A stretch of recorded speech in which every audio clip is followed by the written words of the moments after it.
అసలు కర్మ అని పుణ్యాలు పాపాలు అనే వివేచన కొన్ని ముద్దలు ఉంటాయి ఎక్కడైనా?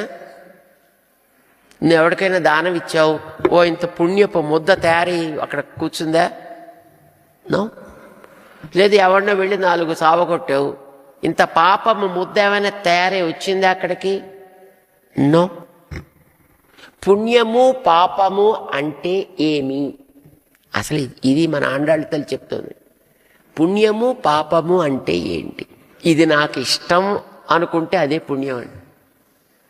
మరి పాపం అంటే ఏంటి? ఇది నాకు కష్టం అనుకుంటే అదే పాపం. సుఖాన్నిచ్చేదేదో అది పుణ్యం, కష్టాన్నిచ్చేదేదో అది పాపం. అనుకూలతయా వేదనీయం హి సుఖం, ప్రతికూలతయా వేదనీయం హి దుఃఖం. మనకందరికీ ఇష్టమేమిటి? భగవత్ సన్నిధి, భగవత్ సేవ. అదే పుణ్యం అంటే. మనందరికీ పాపమేంటి? భగవత్ సన్నిధి దూరమగుట, భగవత్ సేవ లభించకపోవుట.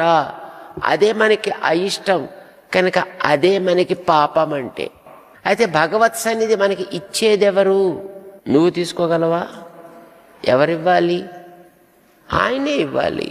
కనుక నీకు పుణ్యాన్ని ఇవ్వలసింది ఆయనే, పాపాన్ని ఇవ్వలసిందేనా ఆయనే. పుణ్యాన్ని ఎవరికి ఇస్తారు? ఇష్టమైన వాళ్ళకి పుణ్యాన్ని ఇస్తారు.